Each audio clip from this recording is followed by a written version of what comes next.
I'll tell you that the greatest regret in my entire life is that now that I'm 60 years old, I've lived enough that there are traces of humility beginning to creep into me. But I would give anything to go back to being 30, 35 years old and a father of 5 and be humble. I would give anything to be able to be a humble young father. Humility is everything when it comes to, well, humble yourself in the sight of the Lord and He will lift you up. And what we're missing more than anything is that sense of humility and reverence before our children.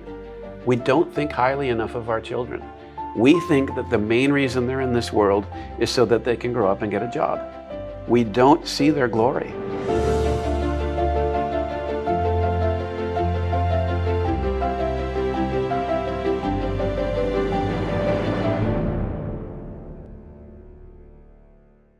Andrew Kern is the founder and president of CiRCE Institute and co-author of The Lost Tools of Writing and Classical Education, The Movement Sweeping America.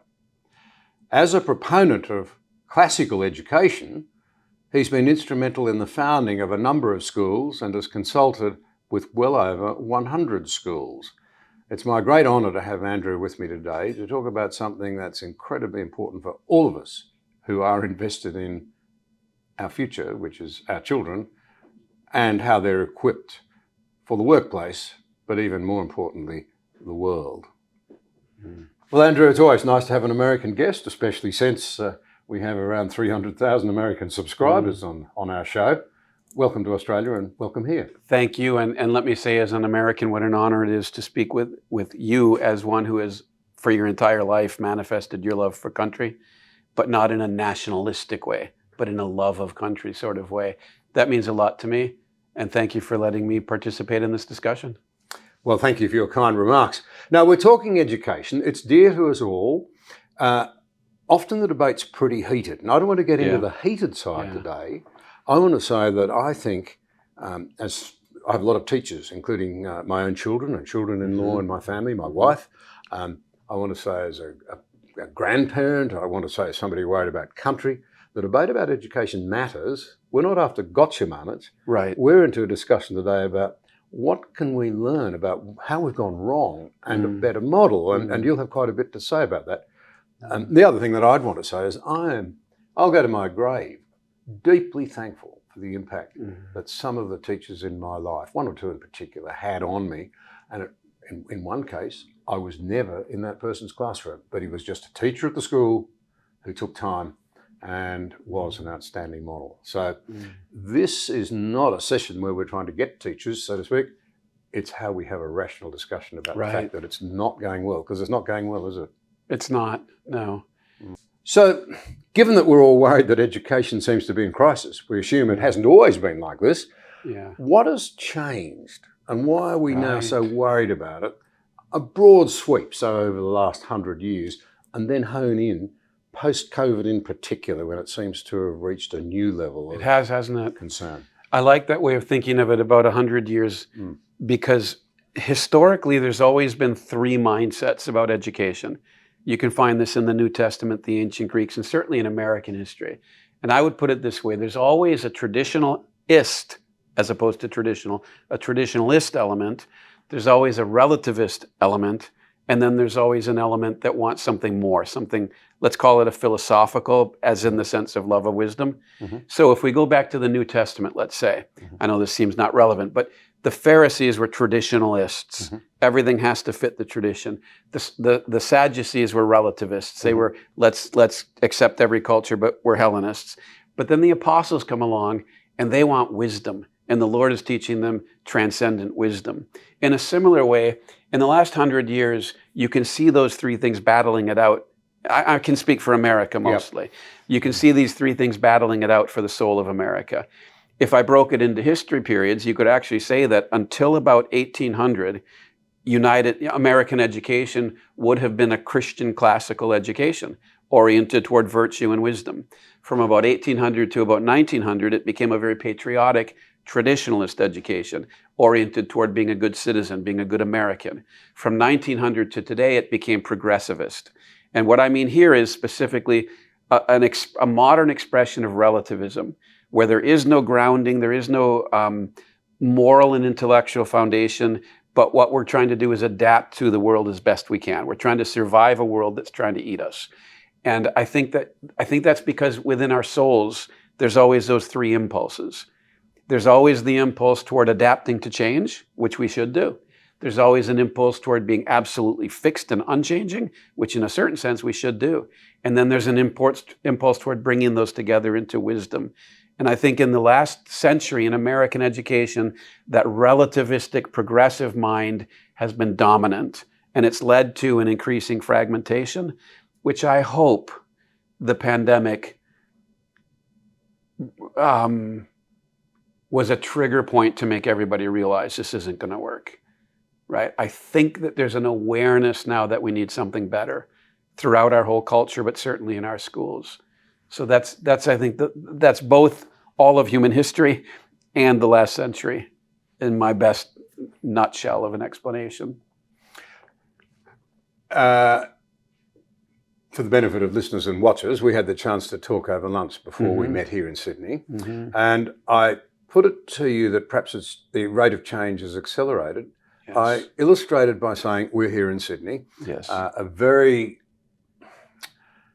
prestigious school that I'm aware of here had an independent expert around 15 years ago conduct a survey amongst parents of what they wanted for their children. Right. And out of a list of about 20, what came first, second and third, writ large, and then daylight to the rest, centred on I want my child to be well enough educated to get a very well paid and prestigious job. And then you drifted into wanted to do well at games. Right at the bottom, and I mean at the bottom, it was pretty amazing, came things like character development, faith, interpersonal skills. It was pretty surprising stuff. You made the observation it would have changed by now in the last 15 years, and maybe that's partly COVID sobering us up, do you think? I think it's very possible that if they did that survey again, it would be different. I think that COVID has made people feel, our Lord said that blessed are the poor in spirit, for theirs is the kingdom of heaven. I think that COVID has made us feel a little bit more poverty in our spirits, a little bit more sense of need, a little bit more sense that just getting a job isn't going to do it anymore. That we can't just fit into the system as it exists because the system as it exists isn't nourishing our souls. And I think for those reasons, the answers might be a little bit different. But I especially think that people under 25 years old, let's say, arbitrary somewhat age, but people under 25 years old have a different set of hungers than certainly than my generation. I'm 60. I was born in 63. I'm sort of post-baby boom, pre-Gen X. My head came out baby boom, my feet came out Gen X. So I get both in a sense. But neither of those generations was willing to go beyond the material for the transcendent. They were hoping that the transcendent values would be experienced in the material world. And what I mean is that real value and real meaning in life could be found by success in the employment world or in the professional world or in the career world. I think that the current generation is looking at that and saying, no, that's not going to do it for me. I'm a whole person. And I think they're feeling that, not just thinking it. I think they're feeling that in a way that previous generations were too rich to have to feel, if I can put it that way. They didn't need to feel it, so they didn't. Two things come to mind.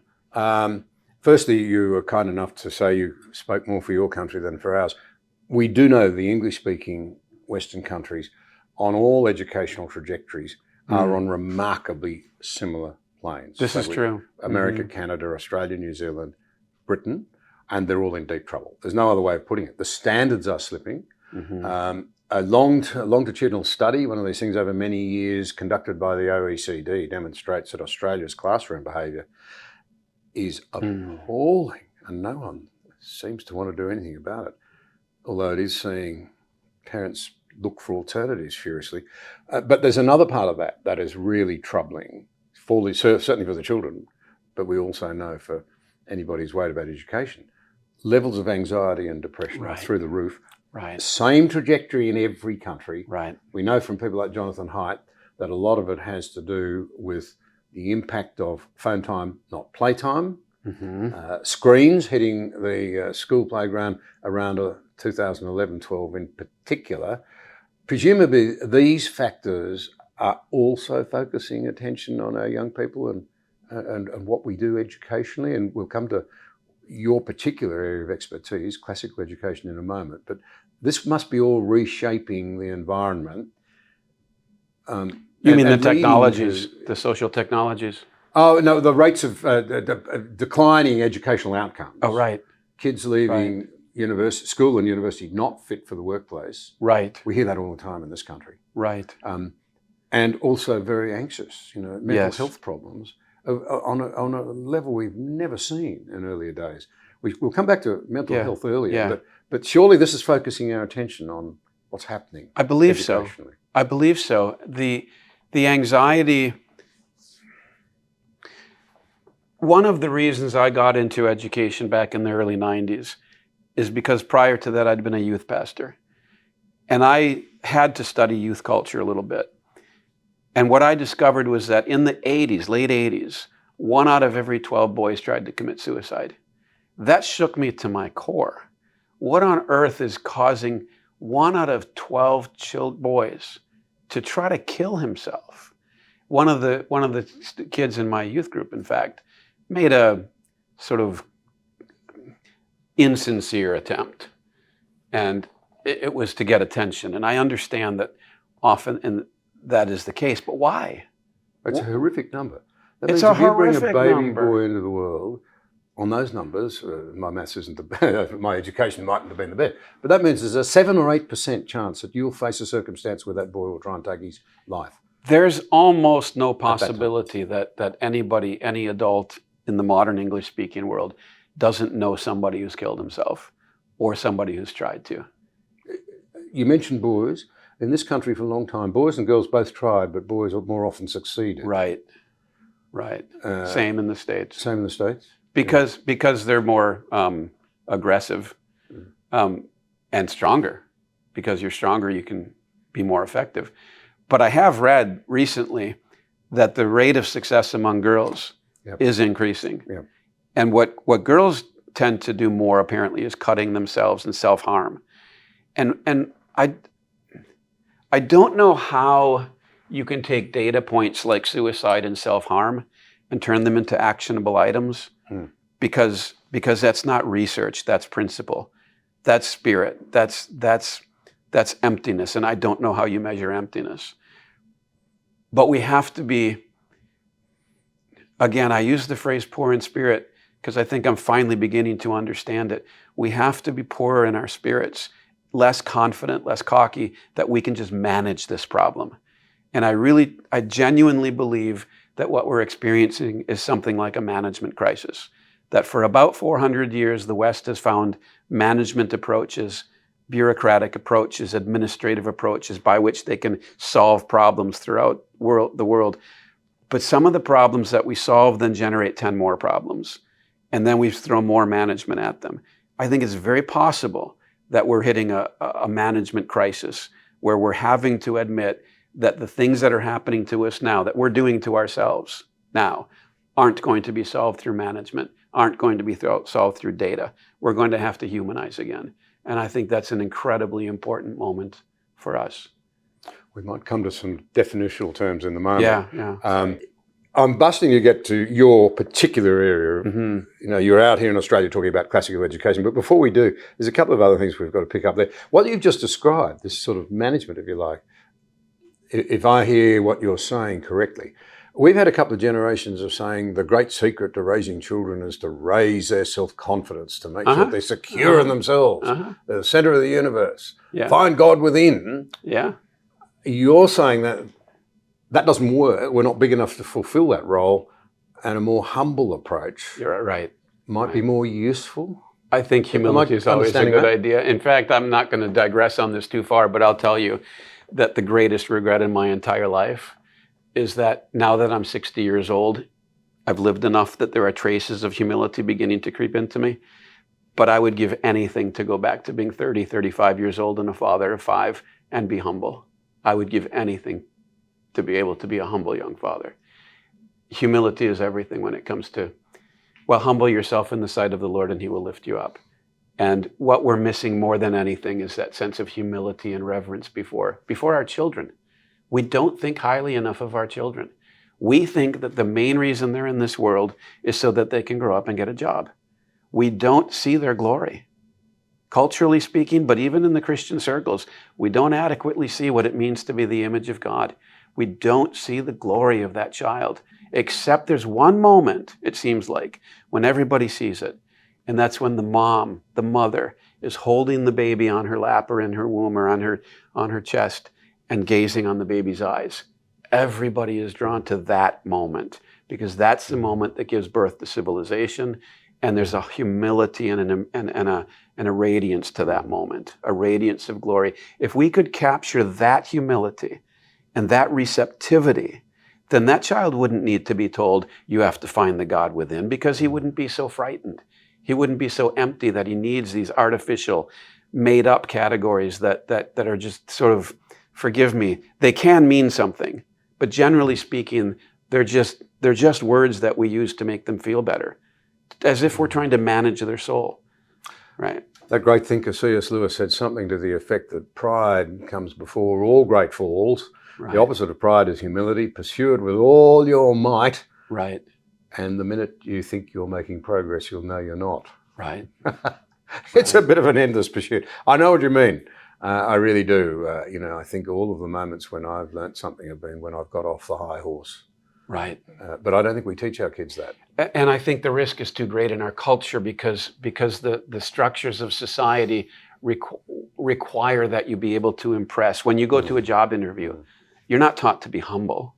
You're not taught to talk about your limits. You might be saying, well, what are your weaknesses? That sort of thing. And then you're coached on how to talk about your weaknesses and still look good, right? But to be genuinely humble in our culture, the risk is too great. But it's a risk we have to take. I once employed quite a senior person in my office precisely because he told me he had doubts about some of the things he thought he could do. That is so wonderful. Yeah. And we need to accept that again. Not a forgive me, but a Cartesian doubt that's an arrogant doubt that refuses to accept the possibility of knowing, but a humility, a doubt that I am fit to do what I'm being called to do on my own. We need each other so much. We need grace to work through us so much, but it won't unless we're humble. And forgive me, I'm digressing from kind of the point, except maybe that is the point, I don't know. Well, I wanted to get to your field of expertise, and apparently classical education is spreading across America very rapidly. I'm very interested in that. What is classical education? Right. Why should we understand what classical education is in an age when we've been pretty concerned about results? Well, right. It's the education that gives the real results. I would offer you a context, and then a definition, and then 4 elements, if I can put it that way. The context is this: I've been involved in the classical education movement in the United States since 1993, and so I started a school in Green Bay, Wisconsin, Providence Academy, and it's still going by the mercy of God, not at all because of me. The initial discovery I made was that having started a school, I didn't know what I had just done. And so I said, what have I done? What is classical education? I took some courses at college, studied the history of classical education, researched it very deeply with independent studies. I've done everything I can to understand the history of classical education, but I've also written about what's happening, especially in America, but what's happening under the moniker of classical education. And this is what I've concluded from those two, if we think of it as a vertical and a horizontal. This is what I think is what seems to be more or less universal in people's understanding of classical education. The definition of it, I would propose, is it's the cultivation of wisdom and virtue by nourishing the soul on the true, the good, and the beautiful. Right? So if I say it's the cultivation of wisdom and virtue, that can sound very distant and, hoity-toity even, whatever. But how do you do that? And the answer to that question is you nourish the soul on the true, the good, and the beautiful. And I want to just grab onto that phrase, nourish the soul, first, because modern education tends at best to defer to the word soul, but not to believe in and study what the soul is. And so we don't nourish the soul largely because we don't believe in it. I think it was John Locke who said the soul is a needless hypothesis. We seem to have embraced that because the soul is hard to measure, right? It's annoying, it's free, it's organic. But what does it feed on? I think everybody knows the answer to that question. If you grow up in a community that lies all the time, it doesn't make you healthy. If you grow up in a cruel community where people are bad in whatever different variety of badness, you don't grow up healthy. If you grow up in a situation where it's ugly, where everything's in discord, where it's not beautiful, you don't grow up healthy. What the soul is nourished by is the true, the good, and the beautiful.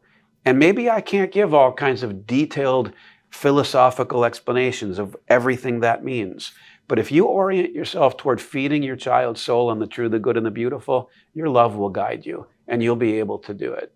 And that's what classical education is. It's the cultivation of wisdom and virtue by nourishing the soul on the true, the good, and the beautiful. I would add that for the Christian, it's not an antithesis of classical, it's the fulfillment of classical. So as a Christian, what I believe is it's the cultivation of wisdom and virtue by nourishing the soul on the true, the good, and the beautiful. But to what end?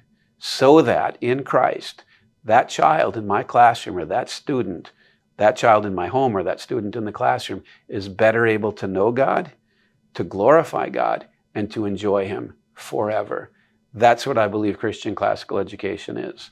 Now, there's 4 elements, I said. That's the abstract definition, but there's 4 elements of it, and I'm going to use a single word that then needs to be unpacked a little bit for each of the 4. The first word is logocentrism. Okay, what I mean by logocentrism is that there is a logos, a principle by which things are held together. Mm-hmm. Like the sun in the solar system is the logos of the solar system. There is a principle that explains everything. That's the logos. Because of that, the world that we live in is knowable. You can know the truth about it.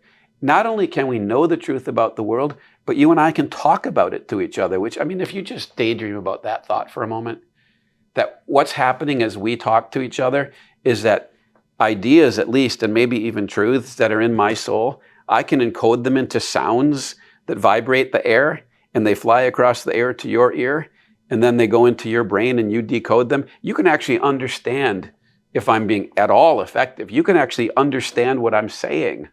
This is one of the most mind-blowing concepts anybody's ever encountered. So the world that we live in is knowable. It makes sense. We can communicate about it, and we can share it together, enjoy it together, and live in it effectively because we believe that it makes sense and that there's a principle that holds it together. Now, the ancient Greeks believed in the logos, but they didn't know what it was. John came along and St. John said, I'll tell you what it is. NRK, in the beginning. Actually, NRK could also be as the first principle. NRK ein ho logos. In the beginning was the Word. In the beginning was the Logos. And the Logos became flesh. So logocentrism is the first principle of classical education. The second one is... Can I just... Yes, please. One thought that comes out of that, though, if we're saying there's order, is that not the basis of modern science as well? Oh, absolutely, yes. Absolutely, yes. There's you often get this line, you hear it all the time, it's very trite. That somehow or other faith and science are at loggerheads, they don't fit, they're incompatible. Whereas science, as we understand it, has its genesis in the idea that there is order, there's observable order, observable reality. Yes. Almost every significant scientific development from the 16th century to the 20th, almost all of them were accomplished by Christians, many of them by monks. Genetic theory, so many things. When we get to the 19th century... contrary to the popular imagination. The myth, to the fantasy. And that's a propaganda move. In the 19th century, late in the 19th century, largely after Darwin, Thomas Huxley and other people in his orbit took the name science and arrogated it to what we would have called previously the natural sciences. And they said the only way you can ever know anything ever is by using natural science. And that was a propaganda move that, for the most part, the English-speaking world fell for. And there's no reason to. We can look at the history, we can look at the facts of history. If anybody wants a book on this, Peter Harrison, an Australian, I think from Darwin, but he gave speeches at Oxford on this. He wrote a book called, please forgive me, I don't remember the title of the book, but it's about something like the relationship of science and religion. And he goes into the whole history of it. It's a myth that there's a conflict between religion and science. I contend that the beginning of science is when Moses sees the burning bush. And he says, whom shall I say has sent me? And the Lord says, I'm not an illusion like the hippopotamus god. I'm not an illusion like the Egyptian pagan Nile god. I am the one who is, I am. And because of that, the world that you live in is the world I spoke into existence. And the logos that's in my mind, in your mind as Moses, is also in the world. And therefore you can know the world that you live in. Science is almost entirely conceptually a Christian concept. Almost entirely. Now there's been, Nietzsche argued that Christianity undercut itself by putting so much emphasis on truth. And so then the science has undercut Christianity, but that's assuming an awful lot on Nietzsche's part. Nietzsche also said, we will not be rid of God until we are rid of grammar. And I think that's a very profound statement, because grammar implies an order to the universe, and it implies that our minds can be ordered in a manner similar to the order of the universe so that we can know it. And Nietzsche wants to say we can't know it. So that's your foundation one, logos. Yes. There is reality, there are great truths, and we have this, I hadn't stopped thinking about it, but how extraordinary it is that we can actually understand broadly what they are. Isn't that communicate. amazing? The mere fact that we can communicate so much that we do understand to be true, Right. itself surely points to truth. Because we live in a culture that Absolutely. says there's no truth, it's all relative. Right. And consequently, you get theories that become dominant in the intellectual realm that say all language is violence. Not only is all language violence, but all silence is violence. And so whether you talk or whether you're silent, you're violent. Because we are, in that view of the world, we are by nature violent people, only tactfully being peaceful so that we can survive. That's the kind of world that the modern child grows up in, that mental world. Pretty negative. It's horrifyingly negative. It's a world that the ground is, let me develop this thought, if I may, for a moment. It's a world in which the ground under you is always shifting. It's as if you're standing in a desert, the outback or the Sahara Desert, except that instead of it being a rock underneath your feet, it's like the waves of an ocean. And it's cross waving, right? So it's always chaos, always unpredictable. This is my question for the practical side of that. If you live in a mental world, the real world isn't like that, but it seems like it. So you can create a mental world that is that kind of chaos. If that's what you expect the world to be like, what kind of habits do you develop in your own thoughts? What kind of habits do you develop in your own soul? The answer to that is probably modern education, right? But if you believe in a world that is meaningful underneath it all, yes, it seems sometimes very painful. It hurts us. It's trying to eat us. It's trying to destroy us sometimes. But underlying all of that is meaning and truth, and permeating it is the beauty of a sunset, the beauty of a sunrise, the beauty of the ocean shining, of the sun shining on the ocean. Anybody who's ever been on a boat at nighttime and seen the moon rising knows that this world is fundamentally, includes if it isn't essentially, beautiful. And so what do you do? What kind of habits do you develop if you believe in that kind of world? I would contend that those are the two approaches to education today. You either live in nihilistic chaos, and the goal is to survive and to get what's yours as best you can, or you live in a world that's ultimately, though immediately difficult, it's ultimately meaningful and harmonious, and it's one that we should share with each other, and we should enjoy together, and we should spend more time. I mean, look, we all say, stop and smell the roses, right? We should be spending metaphorically a lot more time smelling roses and watching sunrises and sunsets, because the habit of enjoying the gifts of God nourishes our soul because it's true, good, and beautiful. Those are our options, I believe, in the modern world. We've opted for this we have at the government level, all around the English-speaking world, we've opted for an education that is a survival attempt in chaos. It's not logocentric. And that leads to the second element, which is humanism. Right, so logos, humanism. Yes. This is interesting. We better define humanism. We better define humanism, right. Because a lot of people, when they hear humanism, and I don't blame them, what they hear is secular humanism, atheism. I'm not talking about humanism in that sense. I'm talking about humanism more like its original sense, which was a Christian concept, the Renaissance concept of humanism, or even the Ciceronian. Humanism is the idea that you and I, being humans, have been given certain faculties by our Creator.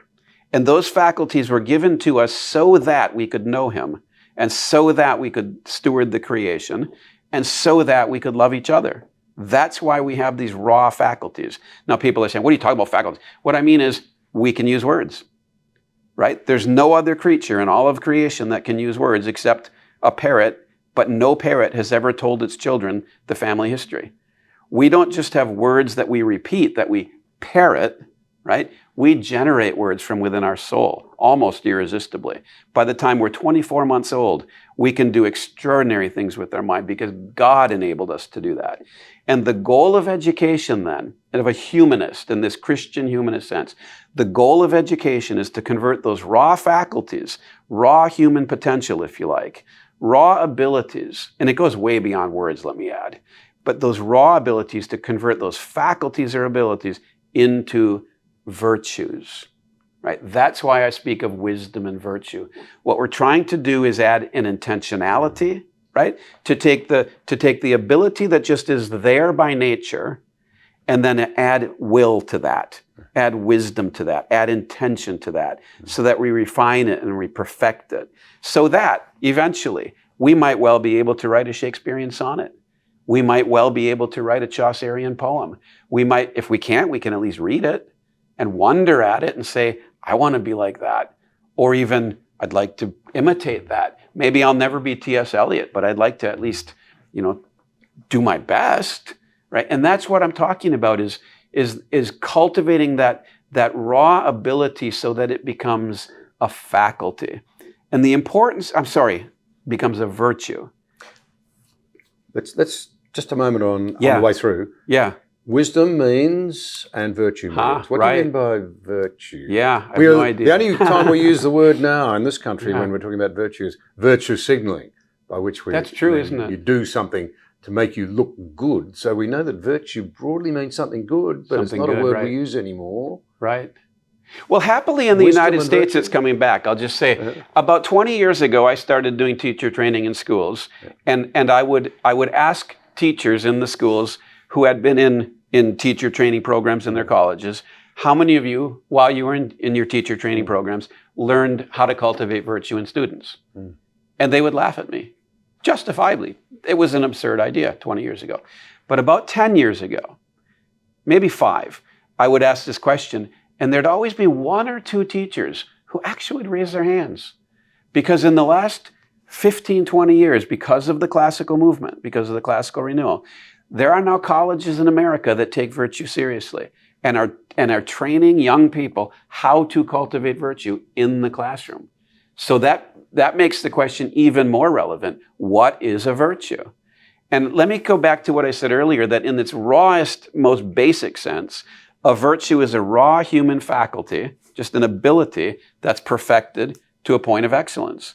The Greek word arete, which is translated virtue, the Latin word is virtus, it means manliness, typically courage in Latin. But in Greek, arete is more the idea of any excellence. So the excellence of medicine, for example, is that it can heal. The excellence of rest is that it can restore you. That's the virtue of rest, is that you feel restored. But what's the virtue of a human being? It's the ability to be human, which sounds absurd, but let me just explain. It's that we have the ability, as I said, to use language. We have the ability to calculate. We have within us an instinct for proportion. That might sound really peculiar to mention proportion, but I think in a certain sense, the goal of education is to cultivate in your child a sense of proportion. Balance. Even more than balance, I would say, because balance implies two things. and an equality. A proportion is much more dynamic, almost musical. Yeah, right. A chord in music would be a proportion. It's more dynamic and shifting with change, right? And so, but yes, balance, but maybe a more... Yeah, understood. Yep. Yeah. And so wisdom then, I think you could possibly summarize wisdom in the formal sense as a sense of proportion. What is the best response to these circumstances? What should I say right now that would proportionately respond to what that person just said to me? Yeah. How hard should I hit that person? Yeah.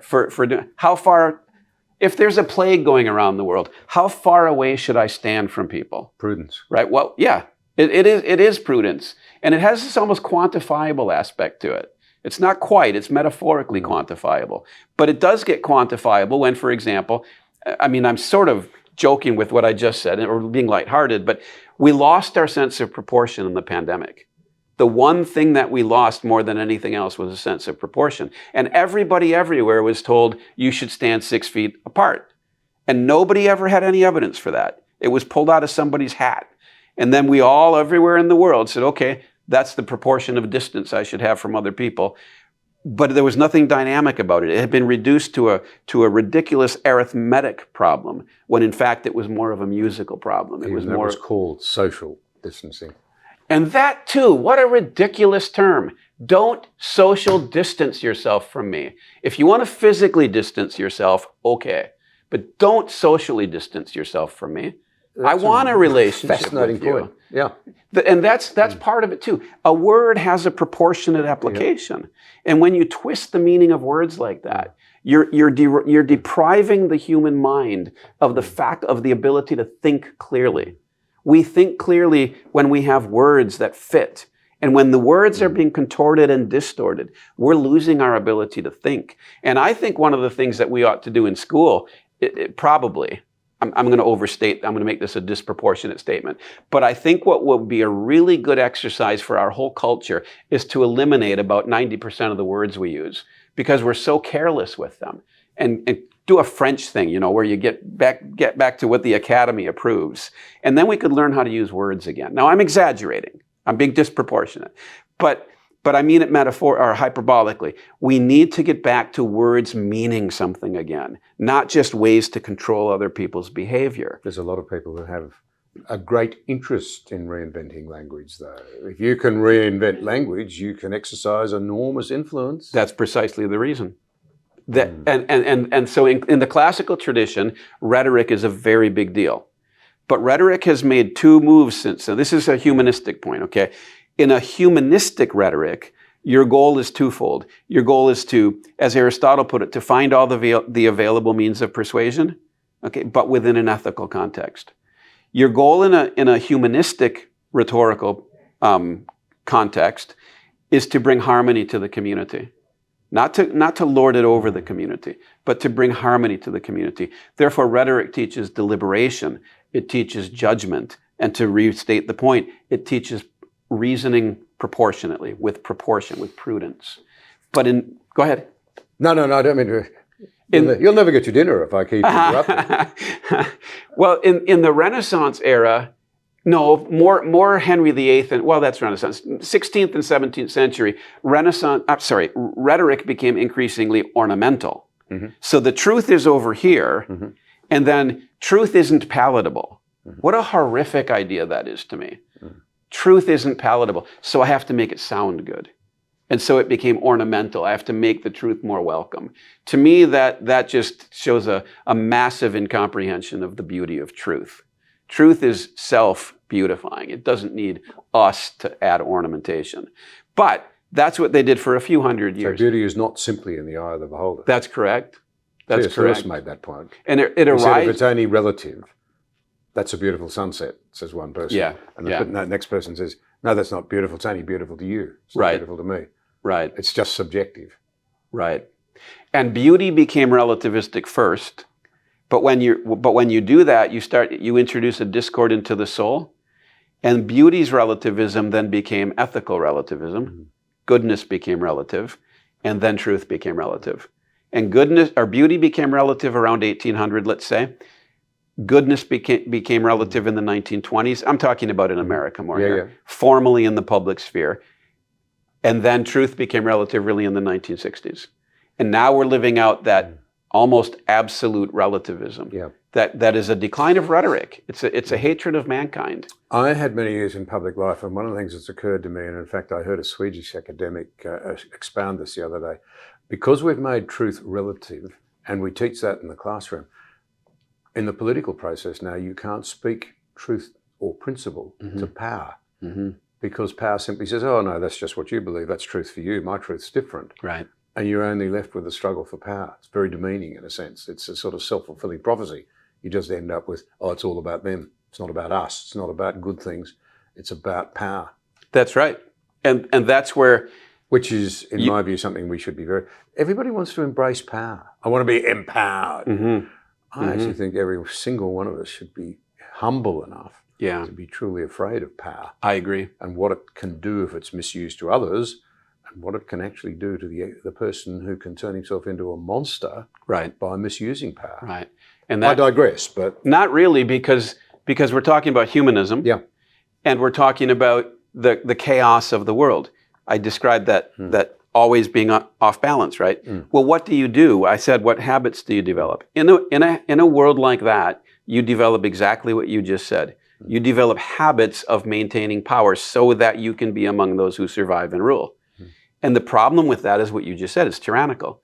Lewis talked about that in The Abolition of Man, and he pointed out that without what he called the Tao, without the natural law, you can't have freedom, because there's simply nothing that governs the governor. There's simply nothing that keeps that person, there's nothing above him that he has to subject himself to. He's just trying to survive. Now, the problem with that is if you go back to the 1800s, that was done at the political level. So Karl Marx comes out with an ultimate ideology. In some ways, capitalism was reduced to an ideology in the 19th century. You see these big social ideologies. But what's an ideology? In the way I'm using the term, at least, because I know it has multiple meanings, but the way I'm using the term ideology, it is where you glom onto some idea, and that becomes your explanation. That becomes the ground that you can stand on in this chaotic, broken, shifting world. Now think of this. If you've developed that ideology that you use to survive, and you define yourself by it, what do you think of a person who comes along and says to you, you're wrong? Right? You don't think to yourself, oh, I should rethink my position. What you think is, look, well, you don't think it. What you feel is, I'm living in this chaotic, broken world, and I've come up with a solution. You just took it away from me. You are the devil. And because in the 19th century that was more social, it led to World War I and World War II. But in the 21st century, we're seeing it every single individual. You said earlier, you have your truth. Right? That people say this, not you, but you pointed out people say this. You have your truth, I have my truth. And how dare you accuse me? How dare you take away my truth from me? Well, two things are happening there, I would argue. One is that you're saying to that person, I'm going to throw you back into that ocean that's trying to destroy you. I'm going to throw you back into that world that doesn't nourish you in any way. You can't have an identity. You can't have meaning. I'm throwing you back to chaos, to nihilism. And their feeling in response to that is, how dare you? I'm sorry, I forgot what the second thing is. I must let you get back to your four. We're on 2, humanism. But before we do, I have to say this. What occurs to me is that I think a lot of younger people, particularly what I think we now call Generation Z, the under 26s, they kind of get that knowledge and wisdom are not necessarily acquainted. We've got more knowledge than ever, but we're lacking wisdom. They're seeing, I think, the reality that things are not going the way they ought to be. They mightn't be working out yet where the best answers are. But would that be true? You're involved in education in America. Remember, our countries, we know from the research, in this internet age and what have you, what happens in America happens here, what happens here happens in Britain, vice versa, all over the place. Do you think they're kind of getting it? They may not know where to turn to, but they're getting this disconnection that for all the knowledge in the world, everything that's happening in the classroom and so forth, we're not being wise. Right. Do they get that in your view? Are you seeing that the kids are getting that? In the negative sense, yes. In the sense that I believe that as the 60s generation gave up on their parents because everything was so rigid, I think that the 20s generation is giving up on their parents because everything is so free-flowing. And it's, you know, the No one boundaries. and the many, too relativistic, right? And so No they're foundations. right. And they don't know what those foundations ought to be. Yeah. They've been told that those foundations shouldn't be Christian. They've been told that those foundations shouldn't restrict them in any way. They've been told that they should govern themselves entirely. But I do detect among Christians a renewal of an admitted desire for transcendence, a desire for more rigorous Christianity, for a Christianity that demands more of them, fasting, chastity, vows, obedience. I believe there's those things are taking place. I also believe that in the secular realm, if we can call it that, there's a great split, not a split, there's extremes taking place, fragmentation taking place. And so there are some who are utterly giving into the despair and literally letting their bodies be chopped up, literally becoming castrated, but not for the kingdom of heaven, if you like. People who are giving up on meaning, giving up on the possibility that their body might mean something, right? And I think this is a crucial point. It's again the humanism, but it's also what's coming. The human body has meaning, right? It has a function, but it has meaning. And having removed from the children their sense of the glory of being human, the meaning follows. So a glory crisis has led to a meaning crisis. And so the children that are growing up now, many of them, a depressing number of them, are giving way completely to the despair. But then I think there's another massive group, maybe they're the nuns even, N-O-N-E-S, a massive group who are not content with the overly glib Christianity that they see around them, at least as it's presented to them. Maybe the real Christianity. I'd say in Australia they don't see a lot of them don't see any.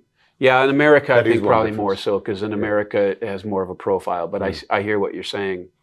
So let me just say it about America, that I think there's a glib Christianity that they're rejecting, but there's also a glib nihilism that they're rejecting. Yeah. Right? To play at Christianity is one thing, because you can fall short and still get some value. But to play at nihilism, They're seeing that here. oh my goodness, yes. That is alive and well here. Yes. And nihilism hurts. It hurts. And the deeper you embrace it, the more anxious you become. And can I just make an exhortation here? I want to encourage any parents or teachers that are listening to this to understand that the main lesson that modern education has been teaching, at least in the States, and I would wager here too, but the main lesson that everybody in the United States has learned from the educational system, politicians have learned it, students certainly learn it, parents have learned it, teachers, administrators, everybody has learned this. And that's the lesson of anxiety. We have become masters of anxiety. And I want to urge any teachers, parents, and administrators in schools or home, in anybody, any realm that is listening to you, don't give in to the anxiety. Because if you give in to, and you will sometimes, I understand, but if you give in to anxiety, it doesn't go away, right? It's a monster. It will grow in you. And what we need to learn is these disciplines of, I'm just going to say disciplines of peace because I don't know what else to call them. But St. Paul said, let the peace of God rule in your heart. And then in Philippians 4:6-9, he talks about the God of peace and the peace of God. He tells us what to think about. He tells us how to teach. He lays it all out for us. And what we have to offer the world today, if we receive it ourselves, but only if we receive it ourselves, is the peace of God. And the peace of God, one person attaining peace in his soul, will be louder and more vivid a proclamation of the gospel than millions of people with a perfect method for delivering it. And so forgive me for the digression, but I'm responsible for it, and I must apologize, because we're talking about the four foundations of classical education. Right. The only comment I'd make there is that I think all of us would know that when you meet somebody who really is at peace and has come to grips with the human conundrum of human life, it is a remarkable thing. You do notice. You do. You really do. And the thing about peaceful people is that they don't go through life expecting it to be easy. They understand that it's hard. They understand, as Adam had to, that we grow food by the sweat of the brow. We're supposed to suffer. And the desperate attempt to run from suffering only makes us anxious. I think most technology is driven by the desperate attempt to escape suffering. We need to re-embrace it. We need to become martyrs again, literally and metaphorically. And that doesn't mean that suffering's a good thing as such. Only in the sense that it leads to something. Yeah. I'll put it this way. I don't believe that life in this world, and I've had a good life, but I don't believe life in this world is worth living if it's all there is. A good friend of mine said to me once, I'm glad you were suffering. You'd be insufferable if you weren't. Yeah, that's good. Right. I thought, oh, thanks. And it does produce patience. Yeah. Paul says so.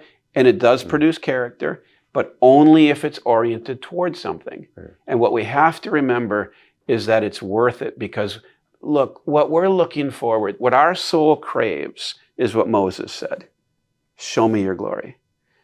And what our soul craves is that moment when we're standing before Jesus himself, in the presence of 10,000 times 10,000 angels, in the presence of all the saints, of all the honored men and women who have served and taken up their crosses, in the presence of those that we love that have known him.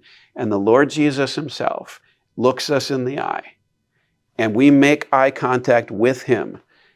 And instead of saying, "Depart from me, ye cursed," he says, "Well done." There is nothing else that can possibly satisfy the human soul than the infinite welcome, the infinite embrace of the love of God. And what we have failed, I think, to grasp in ourselves is that there is no suffering that isn't worth that. And there is no message that we can give to the world apart from that. So even in school, we don't want our kids to suffer. Well, they're not going to learn if they don't suffer. When you go from ignorance to knowledge, you suffer. Every lesson, in my opinion, is a hero's journey, if it actually is a successful lesson where they see truth. We don't want our children to suffer. But the problem isn't that they're going to suffer. The problem is we don't see the glory that it's preparing for them. We have a glory crisis in our own hearts. We don't think union with God is worth it. And we don't think the blessedness of Psalm 1, where we're like a tree planted by the rivers of water being fruit, we don't think it's worth it. And so we're afraid of suffering as a result. Now, don't misunderstand me. I'm terrified of suffering, and it's the last thing I want to do. But when I'm in the suffering conditions that are unavoidable, I have found that I can keep going if I can remember. If I can just remember a trace of God's love for me. And I want Jesus to say to me, "Well done," more than anything else. That's what I want. As I said, we'll never get you to your dinner if we don't move on. We're talking about the 4 pillars of Right. classical education. Right. Then I'm going to ask you why this is spreading across America and what's Yeah, driving it yeah. and how fast it's growing. So we've got Logos, we've got true humanism. 3 and 4 is 3? Yeah. The third is piety. Okay. That's an old-fashioned word. Yes, it is. It comes from the classical tradition. Virgil was I don't want to be pious. No, I you might don't, be because saintly and it would be above like myself virtue and signaling. Impossible and be virtue signaling. Yeah. Wouldn't it? Yeah. No. Sure, if you corrupt it. Everything is corruptible, right? Everything is corruptible. But true piety. The point being that it was once a word that was understood entirely differently to now, as I understand it. Yeah, I think so. The root concept now is something we reject, just like prudence, right? John Lennon, "Dear Prudence, when you come out to play." No.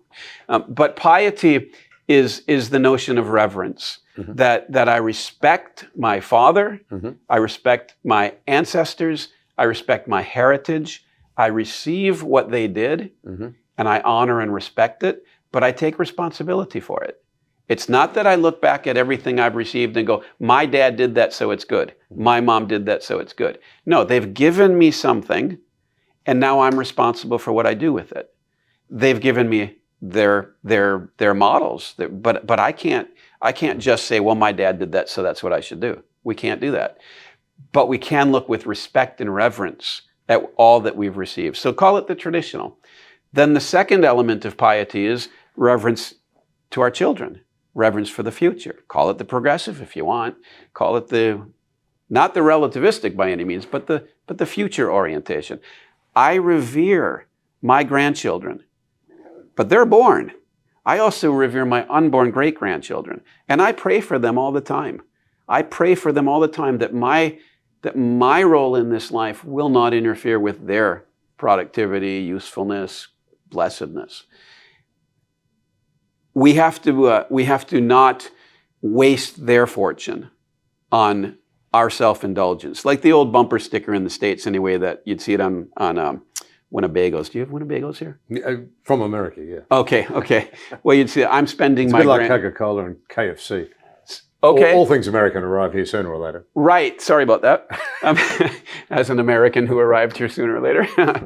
But the bumper sticker, I don't know if you still see it, but it'll say, I'm spending my grandchildren's inheritance. Yeah. Well, very funny, right? And probably they meant it like, they're probably actually preserving things for them. But too much of our culture does take that attitude. Mm-hmm. It doesn't matter that we're wasting our grandchildren's inheritance. It doesn't matter that we're consuming the resources that they need to live by. That's not piety. That's not respect. That's not reverence. That's not love. If love is a better word, let's use love. That's not love for my grandchildren and great-grandchildren. And the third element of piety is the present, is the world that I live in, the world of which I am a steward. Piety toward the creation, piety toward the garden in the backyard, piety toward my neighbors, piety toward my classmates, piety toward my colleagues. The understanding that that person is the image of God. That person is a potential eternal glory that I can make a contribution to. And that physical world around me is a gift from God that I was called upon to steward. And so that sense of piety permeates, I argue, a thorough, let's say, Christian classical education. And then the fourth one, let's use the word coherence. It's a good kind of adjective. It's a noun, but adjectival. So coherence is this, that okay, I believe in logos, I believe in mankind as the image of God, and I believe in piety. Oh, and I should have mentioned, obviously, also piety toward God. None of the rest follows. But I believe in those three things. But what about my school curriculum? I have to have a curriculum, a pedagogy, a mode of assessment, a mode of governing. Are they coherent? And one of the things that we deal with in the United States is that for the most part, our modes of assessment are derived from Cartesian philosophy, which René Descartes, hyper-rationalistic. Our modes of teaching are derived from Jean-Jacques Rousseau, romanticism, almost irrationalistic, emotional, gut-driven. Our modes of textbook, I have a hard time figuring out where our textbooks come from, but I think they're just management theory, which is sort of Cartesian, but also Baconian. They're governed by management theory. And then our modes of governance just come from Machiavelli. And so what we have is four very, very different philosophies that govern the four main elements of the school. They're incoherent. Now, the problem with that, more than anything else, is that when the transaction takes place that makes education what it is, by which I mean when the teacher talks to the student, what that teacher does then is funnels all those contradictions through his or her own instruction into the soul of the child, who has no idea that's what's happening. And that soul now has to carry through its life all those contradictions, or has to figure out how to reconcile them, which is way beyond the capacity of any child I've ever met. And so this notion of coherence, which really takes us back to the logos, doesn't it?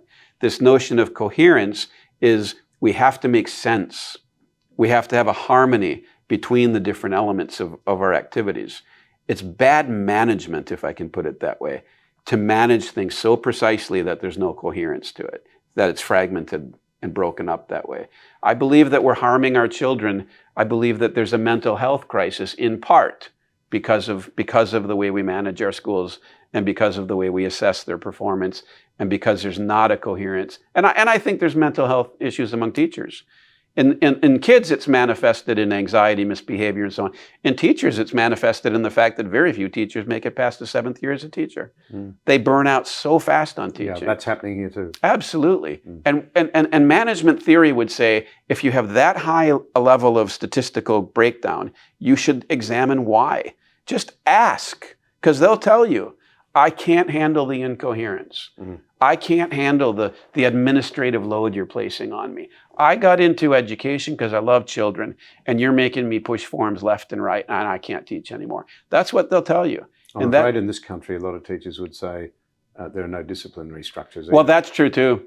So that's true they too. will often say, I am actually in danger in the classroom. Right. And then they will say, there are children who are so disruptive that not only are they not getting an education, I can't teach the kids that do want one, right? Now consider that. Here we have a teacher who's in danger because of students. Okay, that is an incredible thought, but they're also in danger because of their administration. They're squeezed. They're professionally in danger from their administration, and they're physically in danger from their students. That doesn't lead to mental health. That leads to teachers burning out and leaving the profession. And that's why I think we're reaching a world historical moment in managerial practice. I think we've hit the limit in some sense. I don't know maybe the pandemic was the crossing point, or maybe it's coming, but we've hit a limit in the precision of management that we can apply. Every time there's a crisis, we think we can manage our way out of it. We can database our way out of it. We can research our way out of it. Well, research is post facto, right? It's like accounting. It can tell you how you did last year. I grant you that it can help you anticipate, but it can't tell you what's going to be coming. And in a similar way, the research-based notion of education, research is important, but you can't base education on it because you're only dealing with what's already happened.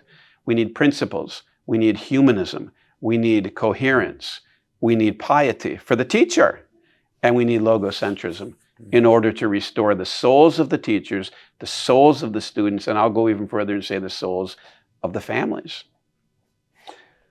Let's move then to the classical education movement in America that you're integral to. I understand you've been involved with some 100 schools. There are many hundred schools across America now embracing this approach. What's driven that? Yeah. And how well is it working? Give us a feel for the numbers, the quantity. Is it producing results? Oh my goodness. In a results-oriented culture? Well, I can tell you that for 30 years I've watched anecdotal results be produced, and in the last few years it's been around long enough that the research is absolutely validating it. Good soil. University of Notre Dame did a research analysis of ACCS schools, which are Association of Classical and Christian Schools, and it's called the Good Soil Report. What's exciting about that is that you see that students who go to Christian and classical schools perform better on tests, get better admissions to college, do better in their careers, but especially are more engaged in the civics realm, more engaged politically, more engaged, interestingly, better able to have a conversation with people they disagree with. They don't immediately crack into a dichotomist. They're better able to have discussions because they've been doing it in school for 12 years, listening to other people. So they're better able statistically, professionally, academically, but they're also better as citizens and as human beings. Now, I can't remember, I'm pretty confident this is true, but maybe it's just my deep desire that makes me want to see this. I think they also said in that research that their marriages are doing better.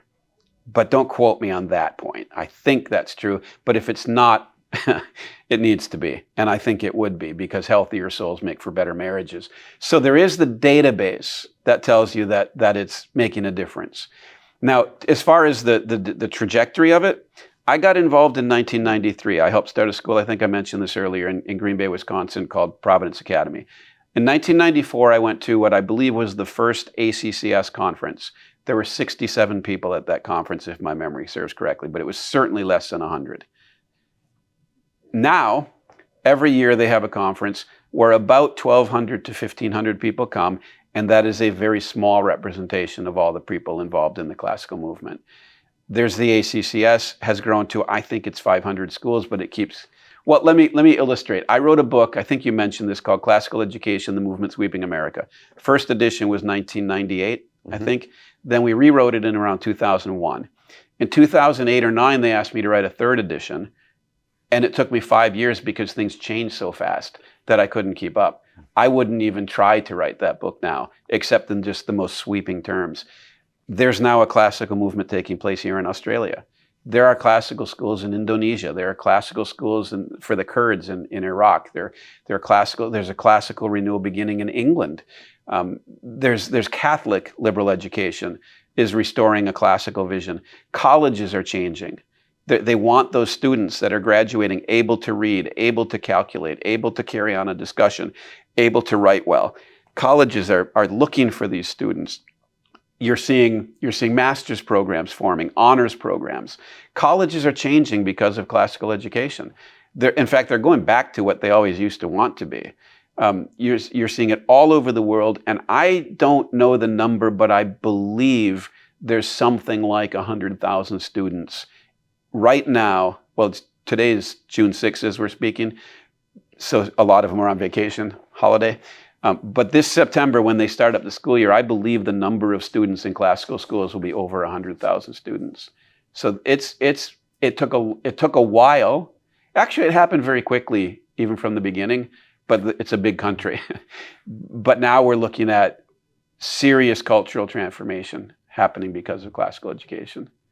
Any great lessons, failures that have meant that you've had to rethink anything? Oh, sure. It's the failures that we learn, isn't it? Absolutely, yes. I can tell you at the personal level and at the school level, I can tell you that when I started that school, helped start that school in 1993, I did it with arrogance, self-importance, listen to me because I know everything. And it was a year and a half that I survived in that environment. I had to quit because I was so pushy and aggressive, and I hurt so many people in that school. And I thought that I had been given the opportunity to do what I was called to do and just fouled the nest. But out of the mercy of God, Dr. Veith asked me to help him write that book, and that was a resurrection for me. So that's one thing I learned. The second thing I would add is that back in the 90s, we used to think that if you throw the match on the kindling, a fire is going to start. If you start a school, it's going to succeed. I don't know that everybody thought that way, but I'm naive that way. By the end of the 90s, I was realizing that a lot of schools were starting in the American manner of quickly starting, rapid kindling, and then burning out. And we did see a lot of schools start and stop. Go ahead. We have a state system alongside the private system here. Right. Around 40% of Australian children are now educated outside the government system. I don't know quite how that lines up with your system. I know you do have public and private schools. Yeah. The schools you're talking about, are they all private or are some of them state? Good question. Think Wild Wild West. There are the regular government schools that have, let's say, NEA teachers unions, and so on. And those schools, they try hard. I don't think it's possible for them to succeed very often. They can if they're very well funded, but I don't think they can succeed very often in other settings because the resources aren't there and the structures aren't there, and they're not allowed to discipline, and they're controlled by the latest person's latest truth. What did we say? Furries, the furries. But then there are charter schools, and in the U.S., the charter school is a locally governed school that has been given a government charter. Rather like the British model. There's not so many of them, but they do have them in Britain. Okay, right. And then in the States, there's two large networks of charter schools. One is called the Barney Initiative, or Barney Charter Schools anyway, and the other is the Great Hearts Academies. Great Hearts Academies are largely based in Texas and Arizona, but there's got to be dozens of Great Hearts Academies now, some of which have 500 to 1,000 students. And the Barney schools are all over the country, especially in Florida. And so maybe you've heard about Ron DeSantis and all the things he's done. Yes. They started a college in Florida, Ralston. Well, it's not a new college, but they made it a classical college, Ralston College. And there is now a political element in that the state of Florida and in other places, political leaders are embracing classical education. Now, the fear there, of course, is that then it gets identified as some sort of right-wing thing, when in fact what we're trying to cultivate in the classical renewal is deliberation. We're trying to avoid wingery. It's an important point, isn't it? Because you're getting this bifurcation in America where red states and blue states Right. are increasingly becoming red or blue, and Right. people are moving from woke Right. California to conservative Florida or what Mhm. have you. Mhm. So you presumably have a stronger presence in what might be called the red states than you do in the blue states. Would that be right? It seems like it. Yeah. California, Washington, and Oregon, and New England, those are very difficult places to have been, very difficult places to have flourishing private classical schools. Partly in New England especially, the people in New England feel like they're getting a great education. Why would we need that? People in California, I think, are more ideological, and Washington and Oregon. But that's sweeping statements. You do see tens of thousands of homeschoolers in California that are doing classical education. And California is an interesting nation. Well, of course, as an economy, it would be what, the sixth or seventh largest? I believe so. If it was on its own country in the world. Mind you, that might be collapsing because you've got Silicon Valley at the very top, the wealthiest people the world's ever known. And then middle class Californians have left because industry's gone. Largely, right. And of course, the trouble is they bring California with them. Yeah. Whether that means housing prices. So for example, I know of one town, I won't say where it is, but the Californians have, I think, tripled the population of this town. And what's happened therefore is you have a two-tier society where the prices of houses have Californianized. So the locals who have been there for a long time can't afford to buy a house. And they are increasingly becoming servants to the Californians. Now, those Californians might be decent conservative people, let's say, or just moral people, but they're still bringing the California money with them. But even worse, California political habits are coming out of the state. It's extraordinary, isn't it? I mean, given that the Californian political habits are creating, as we now know, lawlessness and broken down cities like LA and San Francisco. I hope you don't mind me being rude, but that's the way I see it. A state where 80% of the new jobs, emerging jobs, are low paid, which in America is really low paid. Right. Why would you not, once you've escaped that, want to take it with you? Well, I think generally speaking, I digress. I know. Yeah, but it's important for Americans, and I think it relates to the piety aspect. In our Declaration of Independence, we say that people don't want to break with the past, will endure abuse for a long period of time, but then a certain point comes where we can't take it anymore. Well, I think that's because we respect the people who are ruling over us in our past. And so in a certain way, you could say it's the virtue of the Californians who are fleeing, that they respect where they came from, or at least they hold on to the habits. It's very difficult. It's very difficult to repent, especially politically. Yeah. It's very difficult to say, you know what, that just flat out doesn't work. And the short-term solutions, the problem-solving mindset that California, to my mind, seems to be governed by, that here's a problem, let's solve it, as opposed to here's a discord in the whole cosmos, let's seek harmony. That problem-solving approach, it solves the problem that you can specify sometimes, and then it makes you believe that everything can be reduced to a problem. But politically, especially in a country with 300 plus million people, you're not really dealing with you're not dealing with a big problem that can be solved. You're dealing with a crisis of discord that's almost like Beethoven's Ninth. You've torn up the pages and the notes are all over the road, and now you have to reassemble it. That's not an easy problem to solve. Tell me, and there'd be parallels for this in America, I'm sure. Here in this country, amongst those, the extraordinary number of private schools that kids are being sent to, most of them, I would think, a clear majority, would have a religious foundational basis, if you like, mostly Christian. often honoured more in the breach than in the reality. But many of the new smaller schools that are attracting a lot of students, and remember Australia is a very secular country, but they're sending them there because they're looking for discipline, they're looking for better teaching, what have you. So they're offering what might be called a religious or a Christian education, but that's not the same as a classical education. Mm-hmm. Just for the purposes of contrast, Yeah. How would you characterise the difference between what many of these schools are offering, which would be, an educational approach that's steeped, I suppose you'd say, in Christian belief, Yeah. with what you're talking about, which sounds as though it's classical and Christian, or am I getting that Yeah, wrong? that's an interesting way to put it.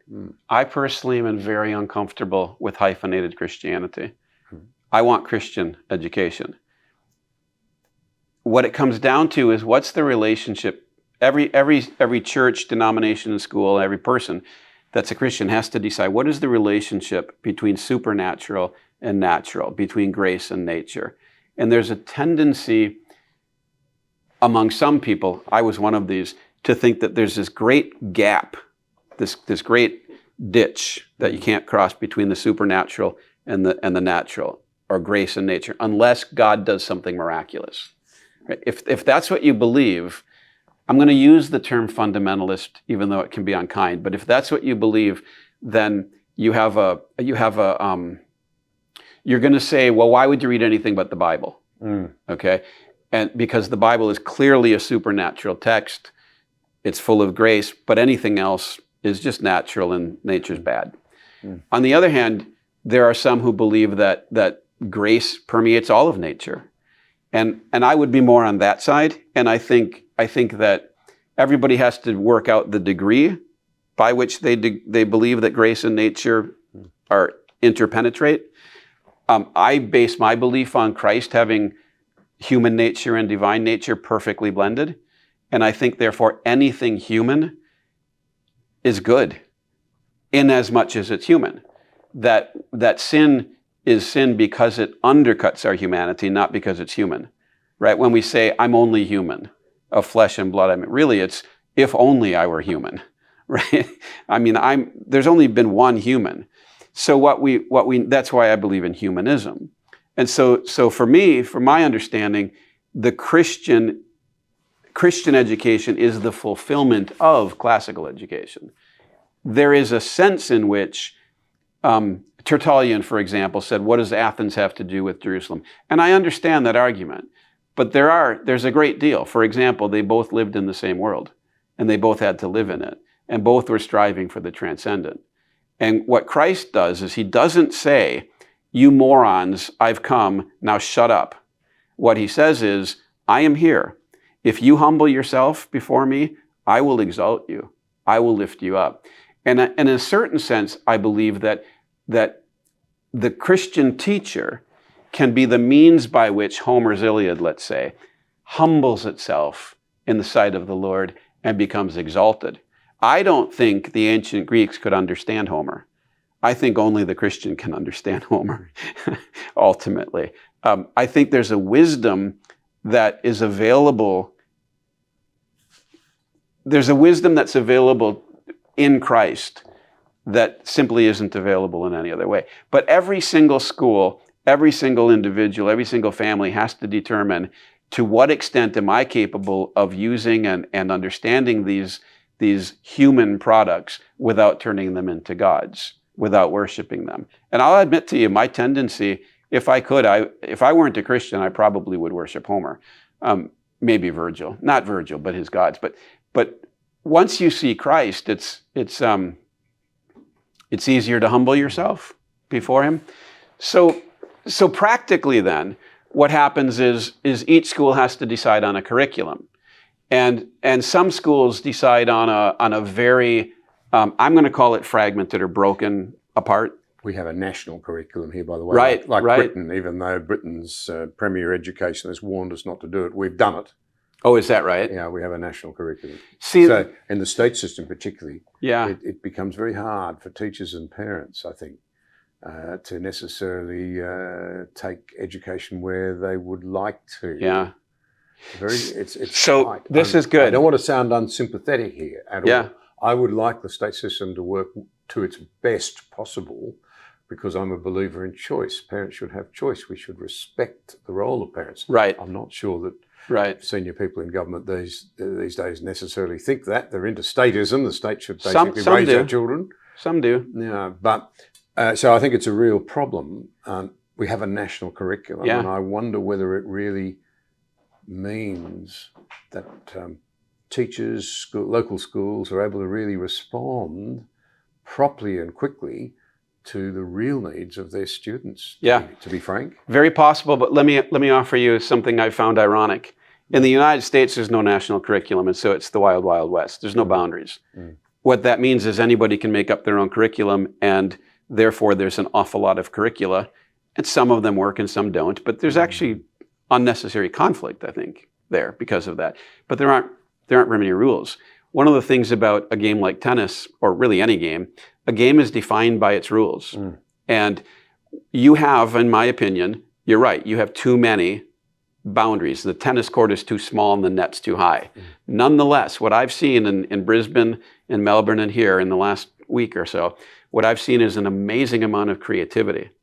And I've come to the conclusion that you have a challenge here, but that the Christian modes of teaching, and it's Christian classical modes of teaching, and the Christian classical approach to curriculum is so simple and adaptable that it's not threatened by it. That in fact, in my opinion, I have not done this, so it's a premature opinion, but in my opinion, it will be much easier for the schools to succeed in the way the state wants them to if they adopt the Christian classical approach. And I'll quote Newman to apply this. Okay, John Henry Newman said, the good is always useful, but the useful is not always good. Well, the 20th century clearly showed that, didn't it? Yeah. And if I may, the curriculum and the pedagogy that are being implemented or required by the state, they're useful. If you go beyond that useful, and sometimes they're not, but if you go beyond that usefulness and you don't take a hostile attitude toward it, but you submit, because that's how God saves us, but you take a submissive attitude to it, but then you go beyond it to the Christian classical modes of instruction and curriculum philosophy, you won't suffer for it. You'll go beyond them. You won't fall short. You won't even be adding on to it. You'll be going beyond it and thus fulfilling it. And I think it's a very useful thing if you want to throw a dart 7 meters, try to throw it 10, right? I mean, I don't know if that works exactly, but I don't think Christian classical education is threatened by the curriculum, but it will require creativity, and it'll require peace of mind, what we talked about before. It will require, if you approach it with hostility and fear and anxiety, you probably won't be able to deal with it. But if you receive it as the challenge that the Lord has given you today, then I think we'll be able to do much more than they're asking for us. And when we do that, then they'll say, please show me more. Now, I'm saying that based on faith. I'll grant you that. Well, Andrew, you'll never get to that dinner. So, but there are two more things I must ask you just for a brief comment on as we wind out. Firstly, technology and AI, ChatGPT and so forth, and the potential for good or bad in education. Any thoughts? The human spirit can change only so fast. And we have hit a point where change is happening so fast that we're flying off the Ferris wheel or the spinning wheel. I think that technology, if I'm a head of school right now, I'm not letting social media in my school. I'm not letting ChatGPT in my school. I'm not letting any of those tools in until students have demonstrated the maturity to handle them, and I can't find anybody anywhere in the world who has that maturity, so it would really surprise me. To me, there's an analogy with the calculator. If a 7th grade student is allowed to use the calculator, I can almost guarantee you that child will never get good at math. Yeah. Right? If we can outsource our intelligence and let somebody else do the work, we don't have slaves anymore, we use technology instead. The consequence, however, is that our own minds are diminished, because I'm a humanist, a Christian humanist. because I believe in the logos. What I want is my students to learn how to perceive the logos. Artificial intelligence, which is a misnomer, will never help anybody do that. Look, a final one, just very briefly, particularly since COVID, you do hear stories in this country in particular that parents have seen a bit too much ideology in the curriculum. Yes. And there's more uptake, more interest in homeschooling. That's a big step for me to think through. But I guess the first question I would have, well, the simple question, because we must let you wind up, but the socialisation aspects of keeping your kids at school, at home rather, for educational purposes. Any final thoughts? Because in the end, much of what we've been talking about is how we learn to relate to humans, to our Creator and to one another. 3 quick thoughts. Wish I had time to develop. First of all, age segregating children doesn't help them socially mature. Second thought, children who get to know their parents well, interact with them, develop good habits, and those parents then intermingle them with the wider community. You don't sit at home all day when you're homeschooled. You join communities. Third thought, main one. The love of the mother for the child is the means by which salvation came into the world. And it still is. When Mary gave birth to Jesus, she was the means by which God saved the world. When mother gives birth to a child and then carries that child through her life, knowing that her soul is being pierced by a sword, as Simeon said to Mary. That's what it is to be a mother. When the mother takes that sword into her soul for the sake of her child, the whole world finds its salvation in that act. And I would argue, therefore, that those moms who are called to homeschooling should do it with boldness, with humility, and driven by love for the child. You've given us a great deal to think about. You've been very generous with your time. Thank you so much. Thank you. What an honor.